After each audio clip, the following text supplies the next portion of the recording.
close till I get up. Time is barely. Hello အားလုံးမင်္ဂလာပါဒီနေ့ကတော့ advanced exercise လေးပေါ့နော်အဲ့ဒါလေးကျွန်တော်sharing လုပ်ပြီးတော့ဖြစ်ပါတယ်ဒီမှာဆိုရင်ကျွန်တော်ပေါင်းရင်းစာမှာ total စာမှာပေါ့နော် total စာမှာဆိုတော့ဒီ total လို့ကျွန်တော်ရှိရင်ဒီဟာသိထားမှာပေါ့နော်ဘယ်လိုပြောရမလဲ D5 ကနေပြီးတော့ D7 ပေါ့နော် D7 rows က7 rows က8 column က D ပေါ့equal to sum ပေါ့ sum ဒီဆက်လက်ပေးလိုက်ရနော်ဟိုတိဝအောင်အဲ့ဒါ sum ဆိုတော့ sum ကိုဆက်လက်ခေါ်လိုက်ပြီးတော့ရှိရင်ဒီမှာကD5 မှာ semicolon မှာ D5 မှာ D8 ပေါ့ D80 ပေါ့နော် D80 ပေါ့ဘယ်ကချင်တဲ့ခါချင်တဲ့နေရာဒီခါလို့ရှိရင် enter သူ့ရဲ့ total ပေါ့သူ့ရဲ့ total အဲ့မှားလေးနော်နောက်တစ်ခုကကျတော့ဒီအစိမ်းအောင်လေးနဲ့အဝါအောင်လေးပေါ့အစိမ်းအောင်လေးနဲ့အဝါအောင်လေးကိုပဲပေါင်းနေတဲ့ total မှာဒီလေးကနှစ်ခွက်ကိုပေါင်းနေဆိုလို့ရှိရင်ဒီစကားကျတော့သိသွားပြီဆိုရင်ကျွန်တော်အဲ့လိုပဲလုပ်ရတော့နော်ဒီမှာကျsum sum ကိုဒီမှာ click ခေါက်ပြီးလို့ရှိရင်ဒါရအောင်ဆက်လက်ပြီးဂျားမှာcomma ပေါ့ comma ဒါရအောင်ဆက်လက်ပြီးတော့နောက်ခေါက်25တဲ့မှာဒီတဲ့ဒီနေ့ရှင်းပြတော့ဒီငါ့ဆက်ချာဆက်လေးတဲ့နဲ့3 4 5 20အဲ့ဆက်တဲ့နဲ့3 4 5 25ပေါ့တော့ဆက်နော်တော့ပိုင်းတမိုးရှာခြင်းကျတော့ပိုင်းတမိုးရှာခြင်းကျတော့ pi တော့မှာ equal to ဒီနောက်မှာကျွန်တော်ရှာလိုက်ပိုင်းတမိုး equal to pi ကျွန်တော် click ပြီးတော့ကျွန်တော်ခွင့်ရခပ်ပေးတာ plus ကိုရှာခြင်းနဲ့အရာကမှာလဲ m နာမ m90 နဲ့ကျွန်တော်ထောက်ကြည့်ရမှာဟုတ်လားမ m90 เนาะ m90 ဆို enter ဒါပိုင်းတမိုးထွက်လာပြီတော့ power ရှာခြင်းက2 to the power 2ရှာမှာ2 to the power 2ရှာမှာဆိုရင်equal to ချလိုက်ကျွန်တော်အလည်းပဲလုပ်လိုက်တော့เนาะso 2 to the power 2 to the power 2ဆိုတော့ဒါပြီးနံပါတ်6ပုံမှတ်ထားเนาะအဲ့ဒါ6က exponent ပေါ့ exponent key ပေါ့နံပါတ်6 shift ကနံပါတ်6sorry shift ကနံပါတ်6ကexponent key နောက်ပြီးတော့2 power 2ဆိုတော့2ကိုရိုက်ခဲ့လိုက် enter စနစ်လေးဒီ exponentation အဲ့လိုရှာလို့ရတယ်လို့မျိုးဒီဘက်မှာဒီနောက်တစ်မျိုးရှာလို့ရတာကျတော့မှ equal to power power double click ပေးလိုက်double click ပြီးတော့double click ပေးပြီးရတယ်ဟောပေါ့နော်သူရှိနေတဲ့နေရာပေါ့ဒီမှာ m ဒါ m ထည့်တယ်ရှိနေတဲ့နေရာထည့်တယ်ပြီးတော့ comma ပြီးတော့2ပေါ့2တော့2ဆိုတော့ enter 4ဖြစ်တယ်ပေါ့ဒါကတော့ဒီနောက်ရှာလေးနောက်တစ်မျိုးပေါ့နော်100ကြောင့် square root ရှာမယ်ဆိုတော့ square root ကတော့ပြောအောင်လဲဆိုတော့ square root အားရများခြင်းပေး ခုနကကျွန်တော်ပြောတဲ့ shift က6ကအားလေးကိုပြလိုက်မယ်။ဒါပြီးဆိုရင်ဆိုလို့ရှိရင်ခင်းလေးခတ်လိုက်မယ် Click sorry shift 9ပေါ့ click ခတ်လိုက်မယ်အဲ့ကွင်းထဲမှာကျွန်တော်တို့ရှာကျွန်တော်တို့ 1.2 နဲ့ 1.2 sorry 1 by 2 အဲ့တော့30 roof ရှာနေပေါ့နော်အဲ့တော့ကျွန်တော် square root ရှာနေပေါ့မားတော့မသိဘူးမားတော့မသိဘူးဆိုရင်နောက်တစ်မျိုးရှာကြည့်အောင် equal to ဒါကတော့ပုံလွယ်နော် s q u s q u s q u r t နော် s q s q r t ပဲနော်မားတယ်နော် s q ချက်မားတယ်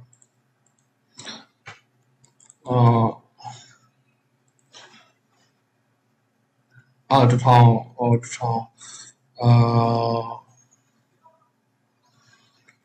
equal to sq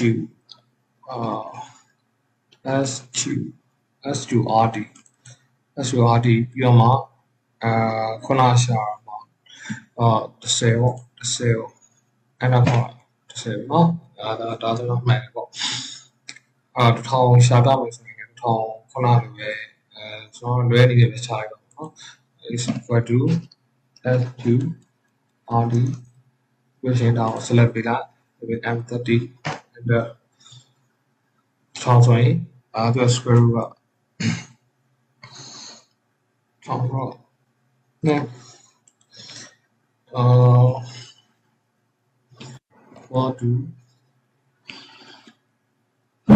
equal to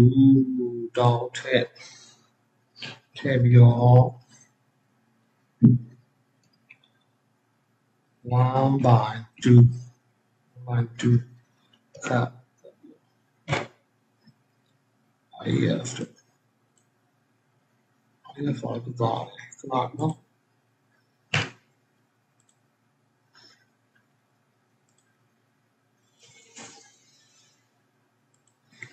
transfer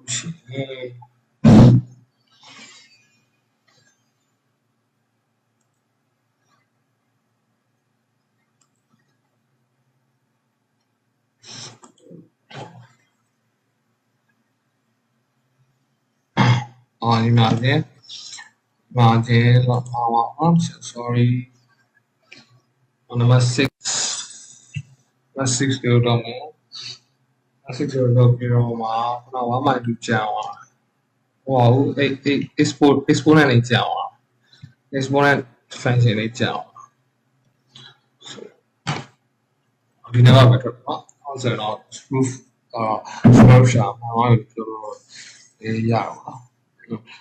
အခုကကျွန်တော်ဒီမှာကျောင်းတစ်ကျောင်းမှာအမှတ်တွေဆောင်းပွဲကြားတဲ့လူဆောင်းပွဲအောင်တဲ့လူနဲ့ပြောမှာနော်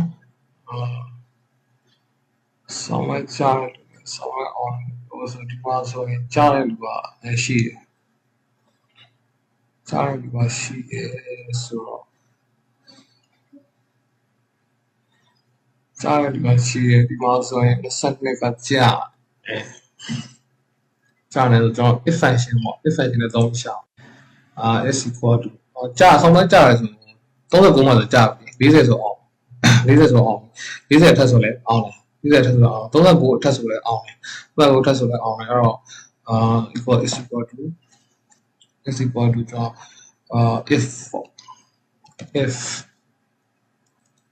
if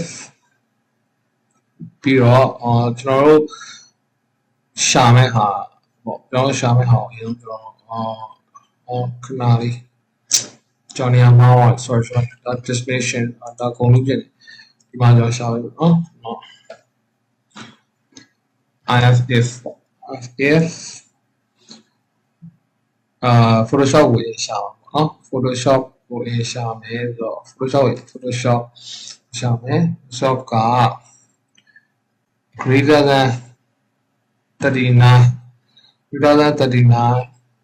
comma greater than 39 comma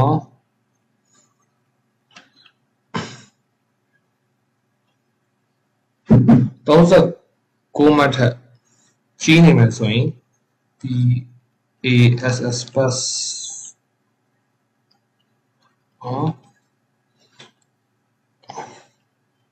မကြီးဘူးဆိုရင်တော့ FAIL fill ပေါ့ဒါအနာခေါ်တယ် pass ဖြစ်တယ်pass ဖြစ်တယ်pass ဖြစ်တာ InDesign ရှာကြည့်အောင် InDesign ကကြတော့ InDesign မှာကြတော့လည်းအဲ့လိုပဲ equal to if sorry InDesign ရှာကြည့်အောင် InDesign မှာFF တော့မယ်ပြီးတော့ဒီဟာလည်းခုနလိုပဲနော်ခုနလိုပဲ39မှတ်ထက် comma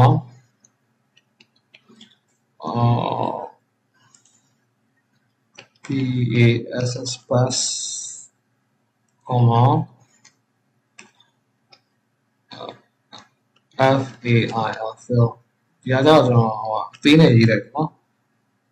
အသေးနဲ့ရေးလိုက်တယ်ခုနဟာကျတော့ first fill အကြီးနဲ့ capital letter နဲ့ရေးလိုက်တာ small letter နဲ့ရေးလိုက်တယ်အဲ့ဒါခေါ် plus ကိုရဲ့ဟာပုံပြီးတော့ဟောဖြစ်တာပေါ့နော်ဒီနောက်ကဟာတော့ဒီအောက်ကဟာတွေကကျတော့အဲ့လိုရှာတာမလို့တော့ဆွဲချလိုက်တာလည်းပြန်တယ်သူကformat တွေဝင်သွားတာပေါ့နော် format တွေဝင်သွားတော့ဒီဆိုတော့ pass ဖြစ်တယ်ဒီမှာလိုက်လို့ပဲfill ဖြစ်တယ် pass ဖြစ်တယ် Premiere Pro ကကျွန်တော်ရှာပြတော့နော်နောက်တစ်ခုကဟိုပေါ့အမှတ်တရပြည့်ရာနှုန်းပြည့်ဘူးရမယ်ပေါ့အဲ့တော့ description ကိုကျွန်တော်တရားထားတာရာနှုန်းပြည့်ဘူးရမယ်ဆိုတော့ရာနှုန်းပြည့်ရမယ်ဆိုတော့ကြည့်ကြအောင်ရှင်းfor အဲ့ဒါ conif နဲ့တွေ့တော့နော်COU and ဒီမှာ conif တွေ့ပြီ conif ကကျွန်တော်တို့ဒီမှာ D ဘလောက်ကစမယ် D21 ကစမယ် D21 ကစမယ် 21 စပြီးတော့ semicolon မှာF33 ပြီးတော့ comma သူ့ရဲ့ဟိုဒီဟိုနာမှာဆိုရင် equal to 100ပေါ့ဘောင်ခတ်ချင်တဲ့ကဒီ template ချင်တဲ့ page ချင်တဲ့လို့ရတာနော်အဲ့ဒါပေါ့100ဆိုတော့1ယောက်အမှတ်ပြရ1ယောက်ပေါ့နော်အမှတ်ပြရ1ယောက်ဆိုတော့တကယ်လည်းဟုတ်တယ်ဒီမှာ100တစ်ခုပဲပါဒီမှာ100တစ်ခုပဲပါဒီရှင်း1ယောက်ဒီလိုရှာသွားလိုက်ရဒီလိုရှာသွားလိုက်ရရှာပြီးတစ်ခုချင်းရှာသွားလိုက်ရဒါကျွန်တော်ပြလိုက်တာအစမ်းပြတာပေါ့နော်100ဒီကဆိုရင် no border ဒီကတော့ border ကတော့ border decision တော့ရေးတယ်အောင်100ဘလောက်ရ100ဘယ်နှယောက်ရလဲဆိုတော့100တယောက်ပဲရတယ်100တယောက်ပဲရဒီဘေးနာဟာ border က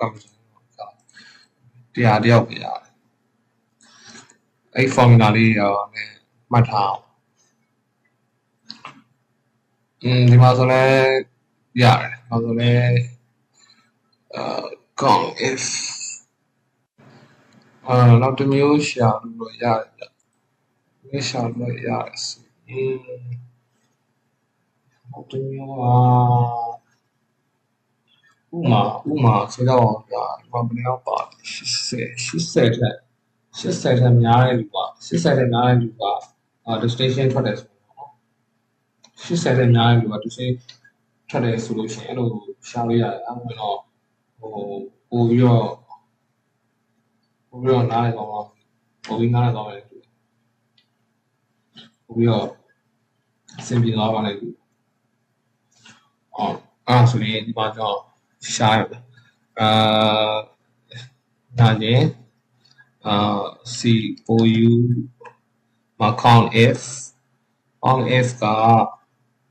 ကဘယ်ရစမယ်ဆိုတော့ အစာတွေကစမယ် semicolon ဒီဆုံးမယ်ဆုံးပြီးလို့ရှိရင်comma ထပ်ကုန်မယ်80တဲ့များလို့ရှိရင်ဒီထွက်မှာ80နဲ့ဒီထွက်မှာအဲ့ဒါ sorry 80တဲ့ဒီမှာကျွန်တော်က open and close အဲ့ comma လေးနဲ့ပြောပါတော့ဒီဟာကိုဒီထဲမှာဒီ greater than ကိုလည်းထည့်ရမယ်တူတယ်ကျွန်တော်လည်းမသိကျွန်တော်စမ်းကြည့်အောင်0ပဲဒီမှာဆိုရင်80တဲ့9ရှိပြီ0အဲ့ဆွဲချကြည့်လိုက်မယ်ဆိုတော့မှာရှိတယ်88မှာ1ယောက်ဒီမှာဆိုရင်85 1ယောက်ဒီမှာဆို98 1ယောက်ဒီမှာဆိုရင်98 1ယောက်အဲ့ဆိုမှန်တော့ဗောနော်အဲ့ဆိုpercent feel ပြီးပါနော်ဒီမှာကခုနကပြတာဆိုတော့ average ဆိုရှင်းပါတင်ခဲ့ပြီးပါနော်ရှင်းပါတော့average rate such as ဆိုရင် average က equal to AV average equal to ဒီအစမယ် semicolon ဒီမှာဆုံးမယ်ပြီးလို့ရှိရင်အဲ့ဒါခေါ်ပါအဲ့ဒါ average ပေါ့ median ကျတော့တဝက်ကိုပြော median တဝက်ထက်ဝက်ပေါ့နော်ထက်ဝက် median တဝက်ကိုပြောmedian ကိုရှာကြည့်လိုက်အောင်ဆိုတော့ median ကိုရှာကြည့်မယ်ဆိုရင် median ဒီကစမယ် semicolon ဒီမှာဆုံးမယ်ဆိုရင်ပိတ်မယ်95 median မှာ95လဲဆိုတော့မဲလာပေါ့နော်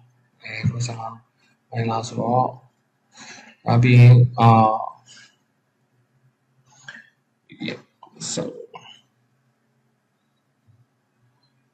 က်ပြီးလို့ရှိရင် mode ကကြတော့mode ကကြတော့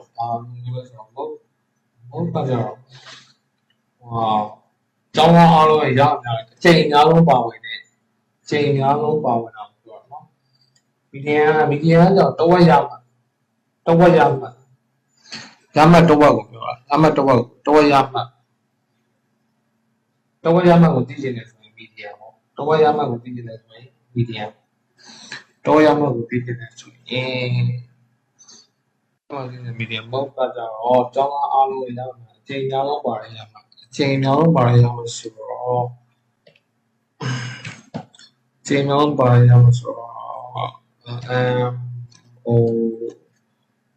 mode ပေါ့နော်sorry MOD ပြော MOD mode ကဒီအစမယ် semicolon ဘာဆုံးမယ်အဲ့ဒါခေါ်95တဲ့ကျောင်းသားအားလုံးရမှတ်များတော့အချိန်များဆုံးပါဝင်လို့ရမှာတဲ့အချိန်များဆုံးပါဝင်တော့ဆိုတော့95တက်ဖူးနှစ်ဖူးလုံးလေးခုအောင်ပါတယ်ဆိုတော့ဒါအချိန်များမှန်တယ်ပေါ့နော် maximum တော့မယ်ဆိုတော့ဒါ maximum တော့minimum တော့ maximum တော့အများဆုံးပေါ့maximum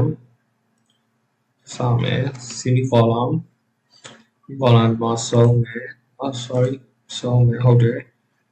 ပိတ်ချင်တယ်ပေးရတယ်နော်100 maximum အများကြီးရတယ်မှန်တာပေါ့နော်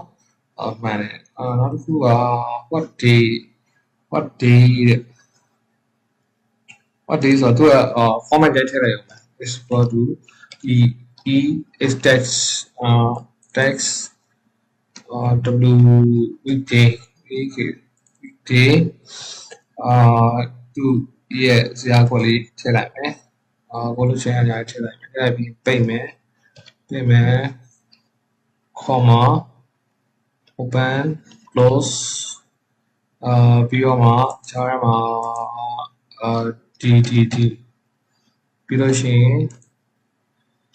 then payment and payment about so about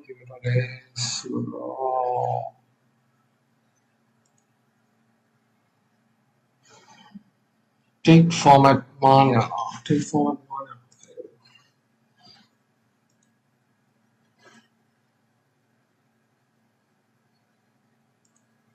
okay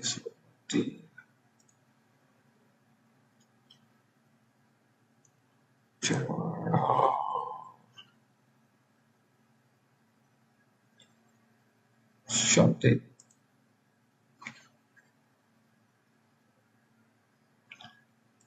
ပြန်ပြီးသွားကြည့်အောင်နော် text text က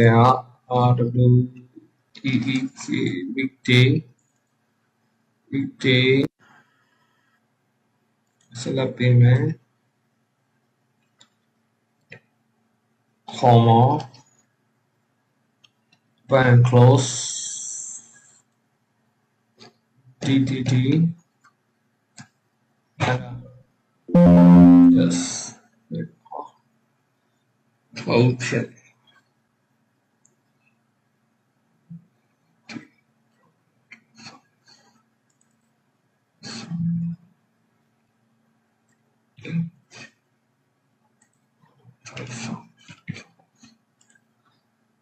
Wednesday တော့ရနော်format မှာနေဆိုတော့သူအပေါ် format ဒီတိုင်းဆိုရင်တော့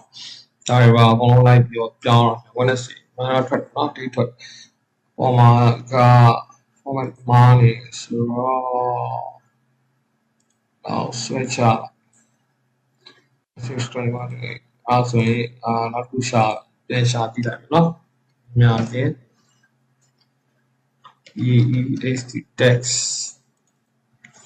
text w weekday one ဒီကောင်လေးကိုစကပေးမယ်ပြီးရင် comma open close DDD and Thursday နောက်ပိုင်းဟာရတော့ဒီလိုမျိုးခုနတိုင်းပဲသူ format ဝင်တော့ဆိုတော့ချကြပါလားညာနော် okay ပြီးနောက်တစ်ခုကကျတော့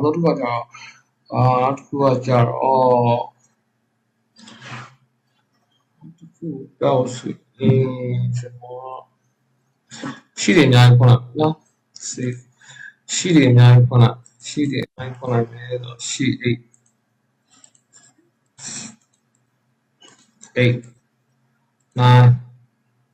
8 ရှိတယ်အားလုံးကိုကျွန်တော် select ပေးလိုက်sheet 11 ရယ် sheet 12 ရယ် control ထောက်ထားအောင်နော် control နှိပ်ထား sheet 13 ရယ် sheet 14 ရယ် 10 11 12 13 14ထားဆိုတော့ဘယ်လိုဆရာတို့ဆွဲအောင် number description description number description ये ना description है वहाँ items ये ना IDEM that's items ये ना is items ये number 1 or 2 3 4 5 6 7 8 9 10ပြီးရင်ပေါင်းခါitems ရှိမယ်ဘာရှိမလဲ A C X ရှိမယ် L E N O Innovo ရှိမယ်ပြီးတော့ A S U S ASUS ရှိမယ်ပြီးတော့T O to S H I D ရှိမယ်ဘာရှိလို့လဲဒီဘောတော့ရှိပါ Fujitsu Fujitsu ရှိတယ်နောက်ကွန်ပျူတာနာမည်အောင်ပြီးတော့ ဒီရှိမယ် NEC ဒါကြာ NEC ရှိတယ်ဟုတ်လားအများကြီးရှိပြီဒီမှာကကျွန်တော်ပြောနေတာဒီမှာဇာတ်တစ်ခွက်ဆွဲလိုက်လို့ရှိရင်ဒီဘက်တွေကိုကြည့်လိုက်ဒါရှိ11ဒါရှိ12ရှိ13ဒါဆက်လက်ပြထားအောင်ပါဒီမှာကိုရောက်နေတာရှိ10ရှိ11ရှိ12ရှိ13ရှိ14ကောင်းရှိဆက်လက်ပြထား control နဲ့ဆက်လက်ပြထားတဲ့ရှိတွေအားလုံးကိုသူကဇာတ်ကောဆွဲပါအများကြီးလိုက်ပြီးတော့ရှိတန်းကိုသွားလိုက်ဇာတ်ဆွဲလိုက်နောက်ထပ်သွားဇာတ်ဆွဲလိုက်တူတူဆွဲမယ်ဆိုရင်အဲ့လိုမျိုးဆွဲရရဲဆိုတော့ပြောပါခင်ဗျာဒါကတော့ဒီ exercise ကတော့ဒီလောက်ပါပဲအားလုံးကျမရှင်နိုင်ကြပါစေ